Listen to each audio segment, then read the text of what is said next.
We are on day 9 of our 12 days of gifts, and today we're tackling tablet sleeves. If you're new here, welcome. I'm happy you joined us. If you've seen this kind of content before, here we go. We are doing tablet sleeves again. So the first question I want to answer is, what is a tablet sleeve? These are perfect for tablets or books, notebooks, whatever you've got. This is a small Chromebook that I'm able to fit in there and zip up. And it's great because it's padded on either side. I use flex foam, and so it's got about a 1/4 inch all the way around, and it's got a zipper up top so it keeps everything nice and secure. So I have a friend who uses it as she puts her book that she's reading and a notebook and her pen in there, and she just kind of takes it on the go wherever. So again, you're using Pellon fusible flex foam. This is one-sided fusible. That means that only one side is going to attach to the fabric when you iron it on. And I do that because I don't want the inside where the lining is to get stuck to the lining. I want the lining to have a little bit of give to it. So I'm just going to go ahead and I cut these 10 by 13 inches. Actually on this one, I think I made the outer fabric just a little bit wider. I thought I would need the extra room. I actually didn't end up needing it. So what you're going to want to stick with is the 10 by 13. And 10 by 13 for the lining, 10 by 13 for the flex foam as well. Then you're going to get a zipper. These are, because the width of this is 10 inches, I go with like a 12 to 14 inch zipper. You can cut off the extra at the end, but you want to just grab a zipper that fits with your design. And you're going to want to go ahead and put the zipper tab face down, or the zipper pull, I'm sorry, face down up against the outside fabric, and then your lining on top. Then just go ahead and finger press that after you've sewn that down. If you guys need a reminder on how to do zippers, I do have a tutorial. If you click on my bio over on the right hand side at the top, you can see it. It's one of the top pinned videos over there. So then I'm just going to go ahead and top stitch this down. If you don't top stitch it, it does get a little bulky up at the top. So the top stitching just kind of holds everything down nice and neat. And then you put the zipper on top of your second piece of outer fabric, and then you put your lining on top of that. You pin that all into place, and then you're just going to go ahead and sew the zipper on as well. We've done this process many times in some of the other things, the zipper pouches and things that I've shown you guys how to do. So the same thought process, but here, just a heads up, because the padding, the flex foam is a little thicker than what we're used to, it is a little harder, so you want to make sure that you're staying as concise and as straight as possible, because it does like to kind of bunch up a bit. Then what you're going to have to do is, at least for me, because my sewing machine is just a regular size, I do have to fold up the right side there to be able to top stitch this on down.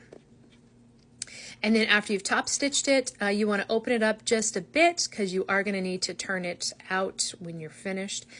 And then you go around and you pin everything in place. Now what I'm doing here is I'm pushing the zipper towards the outer fabric. And that I've just noticed after I've done a few of these that just makes the zipper lie better when you turn the whole thing right side out.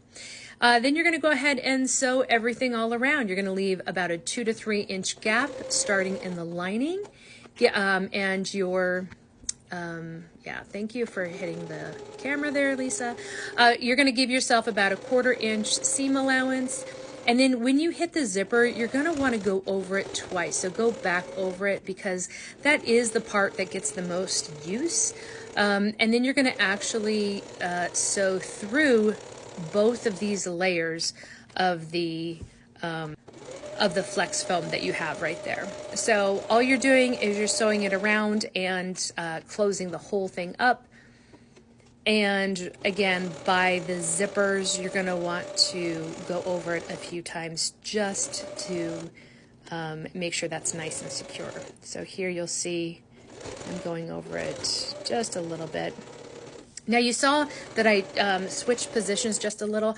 I wanted my my sewing line to come in just a tiny bit because I like my lining to be just a hint smaller than the outside, just so it won't bunch up when you put all of that back in. So I wouldn't measure it out. It's literally just not even an eighth of an inch. So I just went in just a tiny bit to make sure it was a little bit less fabric there on the sides. So then you're pulling the whole thing out. Don't worry, it's going to look a little scrunched up, but you can always iron this at the end. I do iron it just because it does get a little bit, not wrinkled, but you know, just as you're working with it. See, yeah, it's looking a little bit wrinkled here. So when you're done, after you've used your crochet hook or whatever to push out your corners, you just need to sew that little tiny piece back up. So easiest way, just pull it taut right here, put your fingers in the sides, pull it, and then it wants to lie flat because it's just naturally wants to go with the rest of the fabric around it. And then just a quick sew right here, you are just about done. When this is finished, you just want to go ahead and clip your threads and give it a quick iron to even everything out. These are all available in my TikTok shop down below as usual. If you guys are interested, please go ahead and grab them while you can. Or if you're interested in a certain fabric, if you want to message me, I'll see what I can do if I have it available. But yeah, these make great gifts. So many people enjoy these at any kind of markets that I've taken these to. They are a huge hit. A lot of people like these. So like I said, you can fit most anything in this, and these are really fun to make and to do. So if you guys, like I said, have any questions, let me know. Hopefully, I know some of my videos are a little fast. I tried to slow this one down just a wee bit, but let me know if you have any questions or if you would like to get one yourself.